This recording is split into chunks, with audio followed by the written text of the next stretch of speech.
드디어 하나님의 재앙이 9번째 재앙을 맞게 됩니다. 암흑의 재앙이죠. 하나님께서 모세에게 이렇게 말씀하십니다. 너 밖에 나가서 하늘을 향해 손을 내밀어라. 그러면 캄캄한 흑암이 이 땅에 머물게 될 것이다. 명령대로 나아가서 모세가 손을 한번 하늘을 향해 두니까 갑자기 빛이 다 사라져 버렸습니다. 캄캄한 흑암이 3일 동안 계속됩니다.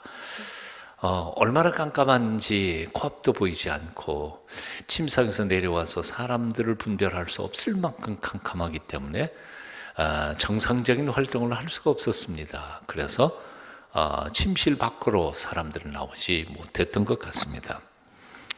자, 그런데 놀라운 것은, 캄캄한 것은 이 애굽 땅에만 캄캄했고 이스라엘 백성들이 있는 데에서는 빛이 그대로 있었다는 것이죠. 이 놀라운 일이었던 겁니다.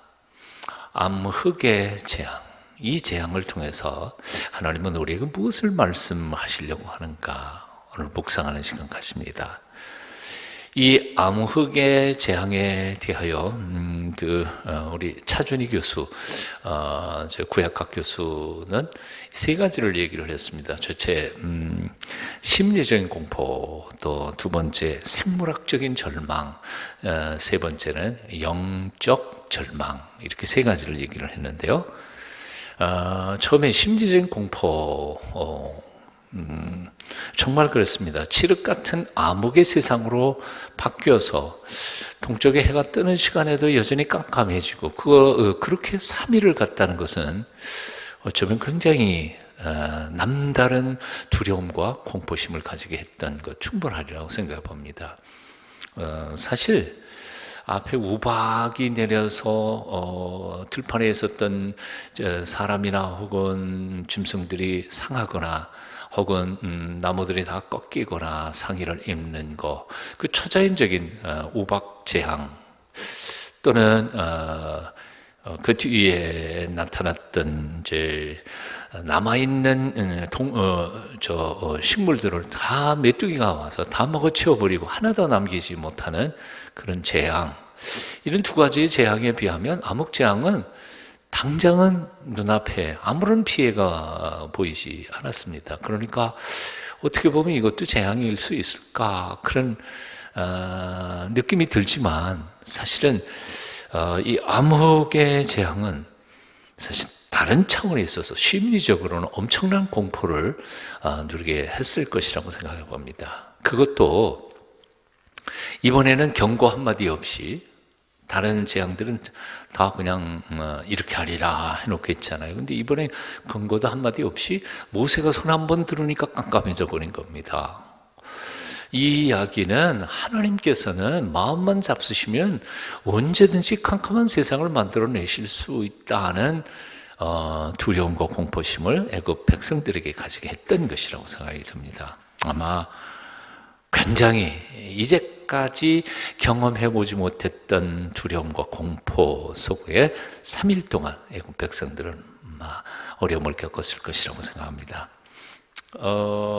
예전에 이제 우리 교회 우리 사택이요, 세대박물관 그 자리에 우리 교회 사택이 하나 있었죠. 이제 그때에 우리 딸내미들이 이제 중학생들이었는데요. 근데 이 대학로는요, 오밤중 돼도 화나잖아요. 12시 넘어가도 화내요. 그러니까 밖에 나가도 그렇게 두려운 건 없어요. 근데 딸내미가 자기네 친구네 집에 간다고 갔다가 늦었어요. 그 밤중이 됐는데, 일반 주택가 가보셨어요? 일반 주택가 가보면 가로등 한 개 딱 달려있고, 요 교차로 같은데, 그러면 별로, 이 불이 없지 않아요. 그러니까, 거기 일반 주택가 갔다가 와가지고는 이 얘기를 하더라고요. 와, 무서워, 아빠. 다시는 거기에 가고 싶지 않아. 깜깜한 거 아니었어요. 그래도 가로등 몇 개 있었던 거니까요. 그럼에도 불구하고 밤중에도 환한 대학로에서 살다가 거기 가서 보고는 이런 세상도 있구나, 두려움을 가지게 했는데, 눈앞에 보이는데도 불구하고 조금 어둡다고 해서 두려운 마음을 가지는 인간인데, 하물며 아주 코앞에 아무것도 보이지 않을 만큼 깜깜한 어둠이 3일 동안 지속됐다는 것은 대단한 공포를 가질 수밖에 없었다는 생각이 봅니다. 빛은 인간 존재의 뿌리라고 생각이 듭니다. 그래서 하나님께서는 온 세상을 지으실 때 제일 먼저 무엇을 지으셨어요? 빛을 먼저 지으셨습니다. 빛과 태양, 발광체 다릅니다. 빛이라고 하는 존재가 있기에 발광체들이 등장하는 것이죠. 그래서 빛의 존재를 먼저 지으셨습니다. 빛은 실존적으로 하나님이 주시는 평안과 쉼과 안식의 의미를 가지고 있습니다. 대신에 거꾸로 빛이 존재하지 않은 어둠은 인간으로 하여금 불안과 두려움과 공포에 사로잡게 됩니다. 그래서 실제적으로도 그렇지 않아요? 적도 근방에 사는 사람들은요, 빛을 많이 받지요. 그래서 심리적으로 어떤지 아세요? 그 사람들은 정말 평안해요. 저녁 밥거리가 없어도 평안해요. 태평해요. 노래 부르고 뭐 그러지 않아요? 그런데 북구 같은데 일조량이 적은 데에 가면 그들에게 독특한 질병이 나타나죠. 뭡니까? 불안 증세가 굉장히 그렇죠. 그리고 밤에 잠을 잘 못 잡니다. 그래서 정신질환, 조울증 이런 것들이 사실은 하나님이 주신 빛을 제대로 받지 못할 때 생기는 질병들인 거죠. 곰곰이 생각해 보면 애굽 사람들은 3일 동안 그 어두움을 체험해 본 것입니다. 하나님은 아마 한 번, 두 번, 세 번 그러다가 이제 마지막 10번째 재앙 직전에 지옥을 경험하게 하셨던 것 같아요. 자, 그러나 이 심리적인 공포는 별로 아주 큰 것이라고 말할 수는 없습니다. 두 번째는 이 생물학적인 절망이라는 거죠. 사실 태양 에너지와 빛과 열은 지구상에 존재하는 모든 생명체를 살려내는 데에 생명의 근원이죠. 만일 태양 빛과 에너지 열기가 오늘이라도 당장 중지된다 그런다면 어떤 현상이 일어날까요? 지구상에 있는 생명체는 몇 달 못 가서 다 죽어버리고 말 겁니다. 이유는 간단하죠. 자, 햇빛이 쫙 비추어서 식물들이 광합성 작용을 일으키죠. 그 광합성 작용을 일으켜서 열매를 맺고 씨를 맺으면 그것을 동물들이 먹고 식용해서 동물들이 또한 생존합니다. 식물과 동물이 생존해 갈 뿐만 아니라 날마다 비추어주는 열 에너지를 통해서 지구는 추운 영하 50도, 60도 되는 화성이나 이런 것과는 차원이 다른 적당히 따뜻한 세상을 살아가는 것이죠. 아마도 3일 동안 빛이 비추어지지 않은 애굽은 엄청 추웠을 것이라고 생각합니다. 자, 생명의 에너지원인 태양이 없어져 버렸습니다. 이것은 그들에게는 엄청난 두려움이었고 또한 자기 존재 자체에 대한 걱정, 아마 공포가 됐을 것이라고 생각합니다. 자, 그러나 실제로 이제 이 심리적인 공포라든지 혹은 생물학적인 근거에 대한 이거보다 훨씬 더 중요한 그리고 가장 중차대한 절망은 바로 영적 절망이었습니다. 자, 암흑의 재앙은 단순한 재앙이 아니었습니다. 애굽 백성들에게 있어서 신들이 굉장히 많았잖아요. 맨 처음에 우리가 재앙에 대한 설명을 할 때 모든 재앙은 애굽에 존재하고 있는 모든 신들과 우상을 쳐부수는 영적 싸움이었다고 제가 소개를 했는데 이 9번째야말로 아주 궁극적인 것이었습니다. 애굽 사람들에게 있어서 신 중의 신, 최고의 신은 태양신이었습니다. 그 태양신의 이름은 여러 가지로 있죠. 리라고도 하고 라라고도 하고 또 다른 이름이 또 있어요. 아몬, 레 그런 말도 쓰고요. 근데 하여튼 이 똑같은 신입니다. 태양신이에요. 태양신이 빛을 비춰주고 열기를 주어서 나일강이 생명체가 살고 그리고 식물들이 잘 자란다고 생각한 겁니다.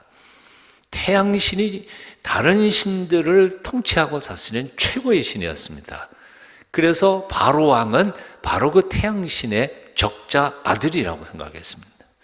제사장인 거죠. 그러니까 바로는 태양의 호의를 받아가지고 그 나라를 통치하고 있기 때문에 사실은 태양이 가리거나 뭐 나타나거나 그거는 다 자기 임금님 바로 왕이 하는 것이라고 생각했던 겁니다. 그런데 그 태양이 모세가 손 한번 흔들었는데 사라져 버렸습니다. 이게 뭐 보통 병개가 아닌 거죠. 예? 이제까지 우리가 살아남고 이렇게 건강하게 복받고 사는 것이 태양신이 그렇게 우리에게 복을 주셔서 하는 것이라고 생각했는데 그 모세라고 하는 사람이 손 한번 들으니까 그냥 빛이 사라져 버린다면 이게 네 혹은 나 태양신이 가짜구나, 바알 헛개비구나. 그러니까 지금까지 믿어왔던 신앙의 뿌리조차 흔들려 버리고 나니까 과연 참신은 누구인가? 진짜 온 세상을 주관하시는 분은 누구인가? 그건 저 태양신도 아니고 바로도 아니고 아마도 모세가 섬기는 여호와 하나님이 아닌가 의구심이 들었던 것이 바로 이 암흑재앙의 핵심이라는 생각을 해봅니다. 누가 참신입니까? 누가 참빛이십니까? 바로 하나님 여호와라는 거죠. 강대국 애굽의 백성들이 하나님이라고 모시는 레도 아니고 라도 아니고 바로 그 애굽 백성들이 노예로 삼고 부려먹고 있는 히브리 족속들이 섬기는 하나님 여호와가 진짜 하나님이라는 것들. 그들은 이제 뼈에 새기면서 깨닫게 된 사건이 바로 이 암흑재앙이라는 겁니다.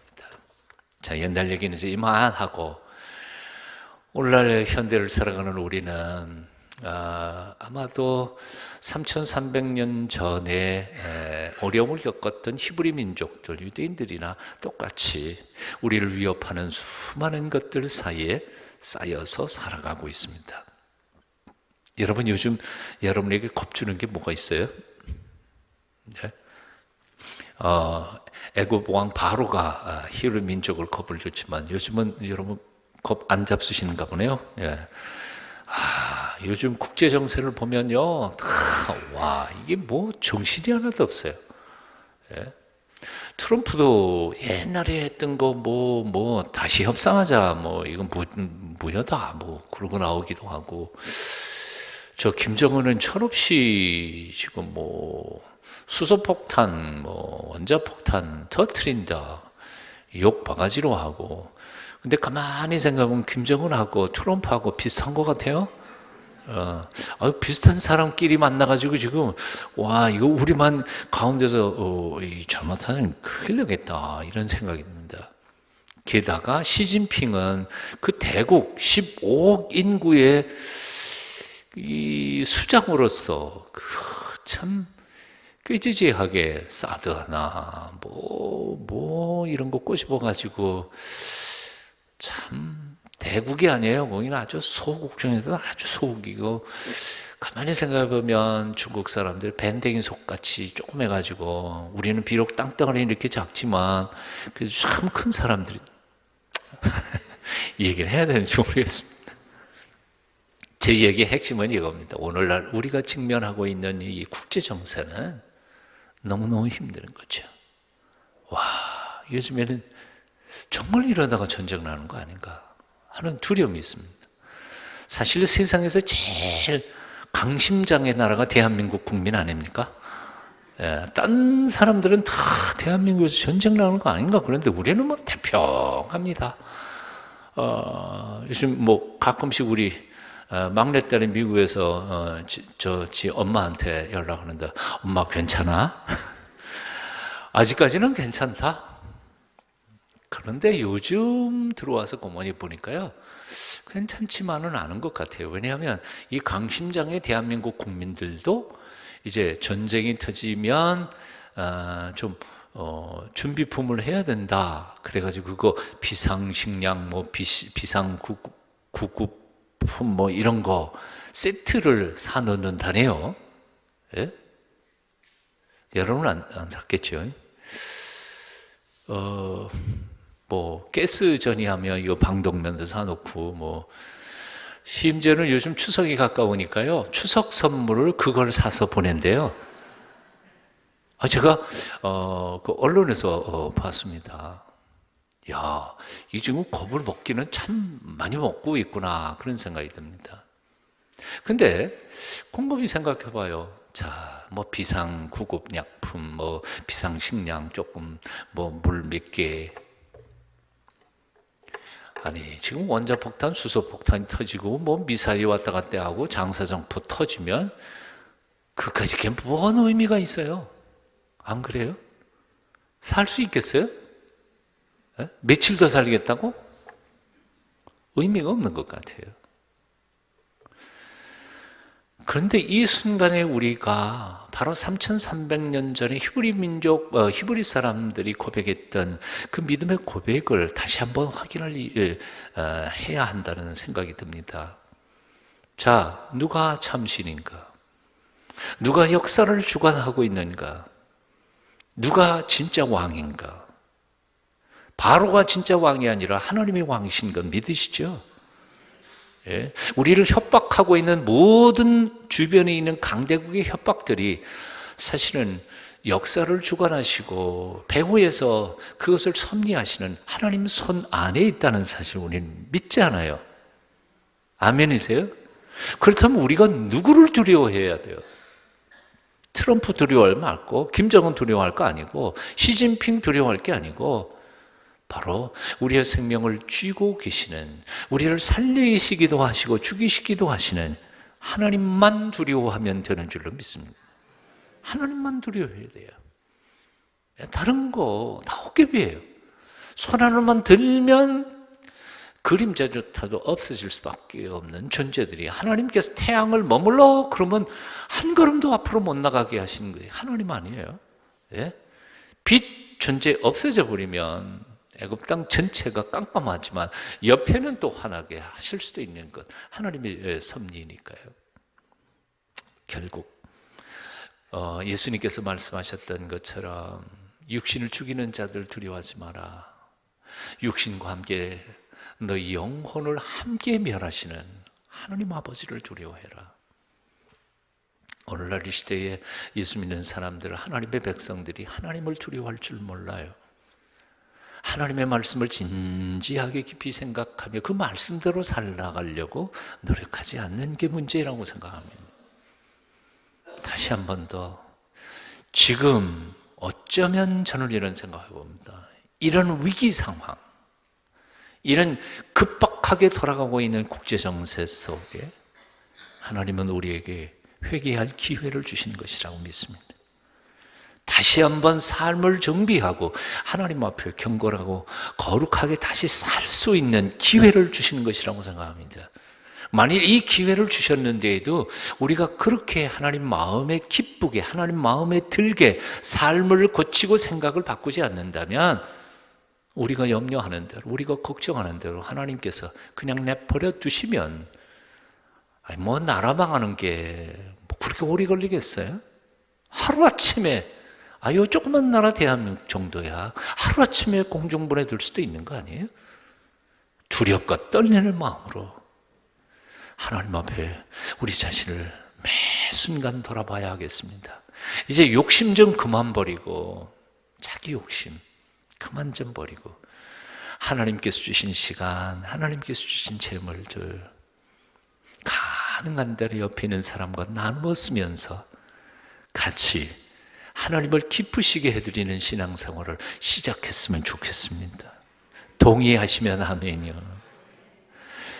저기 한경지 목사님 말씀 듣다가 보니까 그런 얘기 하신 거 들어요. 신의주에서 신의주 제2교에서 목회하셨잖아요. 예. 제가 한번 33살에 저 양정에 담임 목사로 청구를 받아가지고 이 33살 이 젊은 사람이 뭘 어떻게 하나, 그리고 걱정을 해서 마침 그때 또 뭐 제게 도움을 많이 주셨으니까 남한산성에 계실 때 우리 집사람하고 둘이 가갖고 인사하고, 제가 이 33살인데 이 어린 나이에 담임 목사 해도 되겠습니까? 그랬더니 웃으시면서 이렇게 말씀하시더라고요. 내가 신의주 제2교회에 갈 때, 부임할 때가 33살이었다고. 마음대로 하나님이 보내주신 대로 가라고. 그래서 제가 얼마나 자신감을 가지고 일을 시작했는지 모릅니다. 그때 기억이 아직도 있습니다. 신의주 제2교회에서 시무하실 때에 과수원을 얇게 가진 분들이, 과수원 부자들이 엄청나게 많았었다는 거예요. 그런데 한 목사님이 몇몇 사람 찾아가지고 고아들, 가난한 과부들, 가난해서 먹고 살기 힘든 사람들한테 그저 그 사과 있잖아요. 상품 되는 거는 아니어도 그래도 상품 안 될 만한 E급이나 뭐 C급 정도 되는 것들을 좀 주십시오. 애들 고아 좀 먹이겠다. 그런데 끝까지 그거 안 된다 그래가지고 거절하신 분이 계셨대요. 계셨는데 나중에 어떻게 됐어요? 다 버리고 갔잖아요. 6.25 전쟁 터지고 뭐 공산당이 다 압수해 버렸으니까. 근데 그 오랜 후에 그분들이 한경직 목사님한테 오면 늘 그러다는 거예요. 결국은 공산당 좋은 일만 시킬 걸. 그때 그거 먹고 싶어 하는 사람들 그냥 다 풀어가지고 나눠줬으면 좋았을 걸. 껄껄껄껄만 하더라고. 여러분, 우리가 언제까지 건강할 것 같습니까? 언제까지 내 손에 돈이 있을 거라고 생각하십니까? 아니요. 세월이 지나면 지날수록 우리에게 쥐고 있는 돈은 사라져가게 되어 있습니다. 우리의 몸은 해를 거듭할수록 약해지게 되어 있습니다. 하나님이 아직도 내 손에 몇 푼 쥐어 주실 그때에 좀 인심 좀 쓰세요. 옆에 있는 사람 밥도 좀 사시고 너무 인색하게 살지 마시고요. 가난하고 연약한 이들과도 함께 나누시고요. 시간도 나누시고요. 여러분 그 힘이 뒀다 뭐하네요. 봉사도 열심히 하시고요.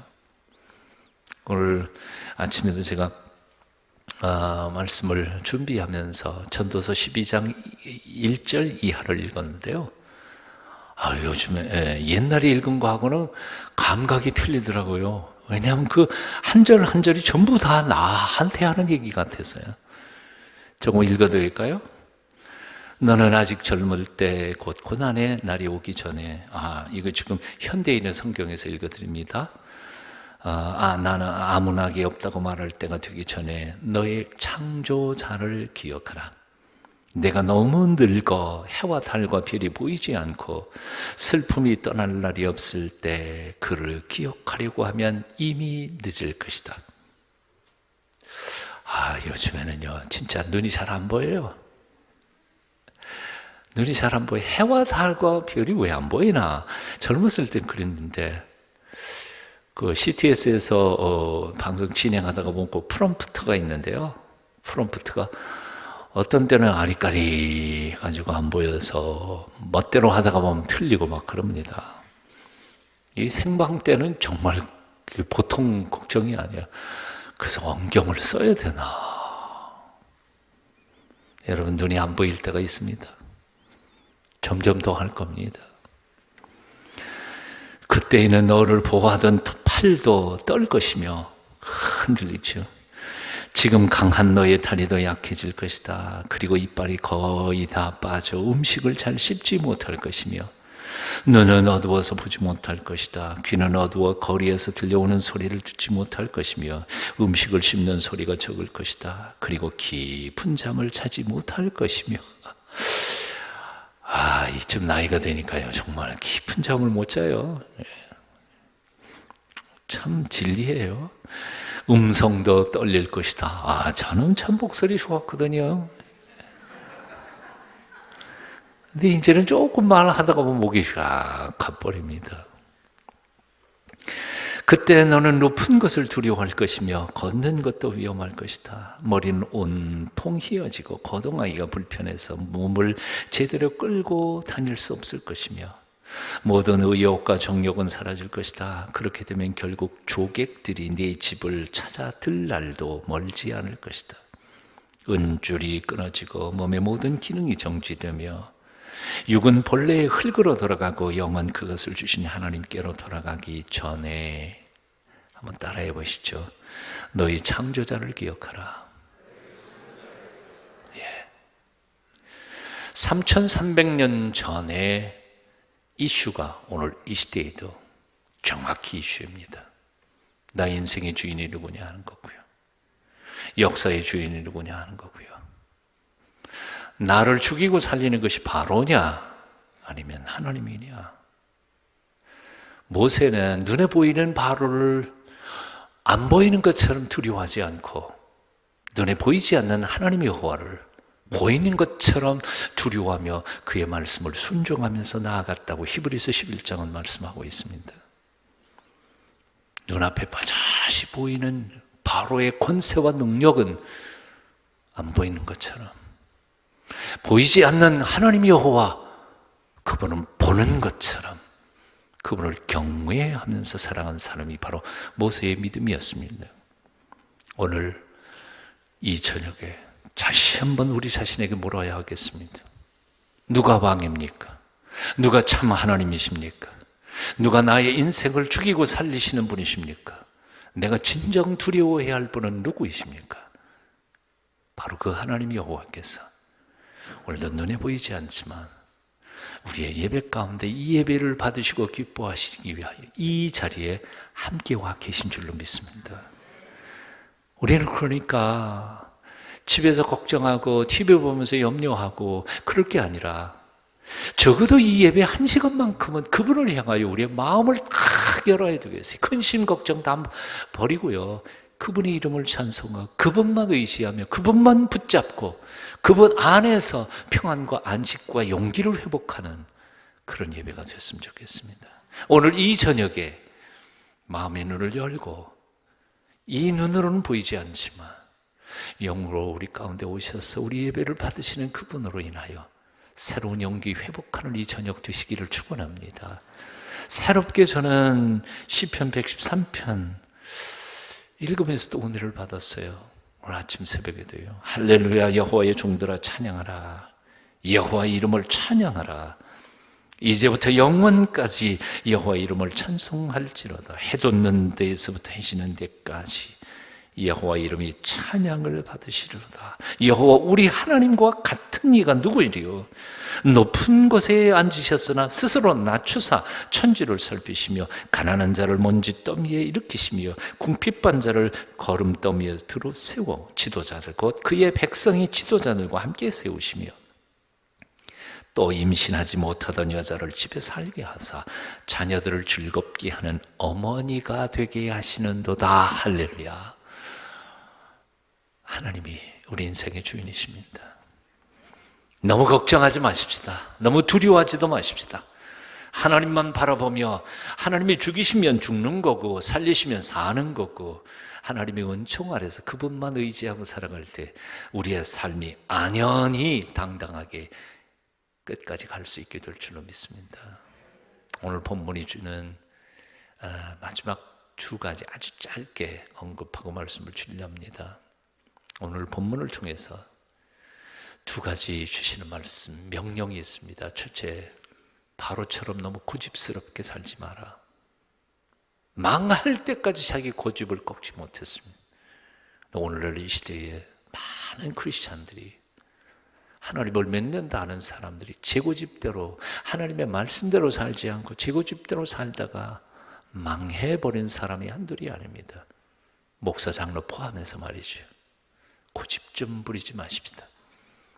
말씀 앞에 겸손히 엎드리고 당신의 뜻이 내게 이루어지기를 하며 주 앞에 나아갈 수 있는 사람들이 됐으면 좋겠습니다.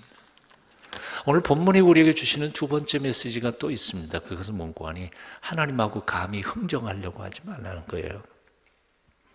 출애굽기를 읽어가다가 보면 바로는 하나님하고 계속 흥정하고 있습니다. 맨 처음에는 광야로 나가서 예배하고 오겠다 그러니까 가지 마라, 이 애굽 땅에서 예배해. 그리고 재앙을 한 번 맞으니까 그럼 가. 근데 멀리 가지 말고 가까이 가. 또 한 방 먹으니까 그럼 멀리 가도 좋아. 그런데 애들은 다 나르고 장정들만 갔다가 와. 또 한 방 맞으니까 뭐예요? 그래 가. 그러면 자네들 다 데리고 가. 근데 가축과 재물들은 다 놓고 가. 오늘 본문까지가 바로 그겁니다. 또 화내죠? 화내니까 결국 마지막 하나님의 재앙을 받고는 어떻게 됩니까? 바로가 아이고 어서 가세요. 그리고는 재물, 그들의 재물뿐만 아니라 자신들의 보물까지 다 꺼내가지고 앵겨주면서 제발 좀 나가주세요. 그리고 쫓아버리지 않아요. 다 망한 다음에 그건 무슨 의미가 있겠어요? 솔직히 생각해 봐가지고 창조주 하나님과 흥정한다는 사실 자체가 얼마나 어리석은 짓이겠습니까? 하나님하고 딜해가지고 이길 사람이 누가 있겠습니까? 그분은 하나님이시지 않습니까? 우리는 그분이 티끌로 만들어 놓으신 그분의 피조물이고 그분은 우리를 지으신 창조주 하나님이신데 내 잔꾀를 가지고 하나님하고 딜해요. 기도하면서도 좀 유리한 고지를 불가능해요. 오늘 이 순간부터 아예 하나님하고 흥정할 생각을 그냥 버리고 뭐부터예요? 주여 당신의 뜻이 이루어지이다. 그것이 나의 삶에서 가장 큰 복인 줄로 믿습니다. 내가 어줍지 않게 잔꾀 부리다가 오히려 망하는 것보다는 하나님께서 나를 향하여 나를 사랑하시는 하나님께서 계획하신 그 계획이 온전히 내 삶 속에 이루어지는 것이 훨씬 더 큰 축복인 것을 신뢰합니다. 당신의 뜻을 내게 이루소서. 오늘 이 저녁에도 남은 시간 동안 하나님 앞에 기도하실 때 하나님 내 속에 있는 고집 꺾어주시고 아직도 내 고집 남아서 하나님하고 끌고 당기고 하는 이 어리석은 생각 다 버리고 하나님의 섭리 앞에 두 손 들고 항복하며 주님의 뜻 이루어지기를 기도하는 저와 여러분이 되시기를 축원합니다. 기도하겠습니다. 오늘도 말씀 주신 하나님을 찬양합니다. 여전히 우리는 인간인지라 세상에 들려오는 소리에 겁먹기도 하고 두려워하기도 하고 때로는 심지어는 절망하고 낙심할 때도 있습니다. 하지만 오 하나님 우리에게 믿음을 주시옵소서. 보이지 않지만 인간의 역사를 주관하고 계시는 하나님 아버지께서 우리를 얼마나 사랑하시는지 지금도 우리를 위하여 얼마나 놀랍게 역사하고 계시는지 우리가 믿을 수 있게 하여 주시고 그 믿음으로 나의 얄팍한 잔꾀를 가지고 하나님과 흥정하려고 하지 않고 주의 뜻 나의 삶 속에 온전히 이루어지기를 기도하는 온전한 기도의 사람들 되게 하여 주시옵소서. 오늘도 이 저녁 울부짖으며 하나님 앞에 내 사랑하는 사람들을 위하여 내 영혼을 위하여 이 조국과 민족을 위하여 사랑으로의 동순교회를 위하여 간절히 간구하고 기도할 때 그 기도 들어응답하여 주시고 이때에도 우리를 위하여 기적을 행하시옵소서. 예수님의 이름으로 기도하옵나이다. 아멘.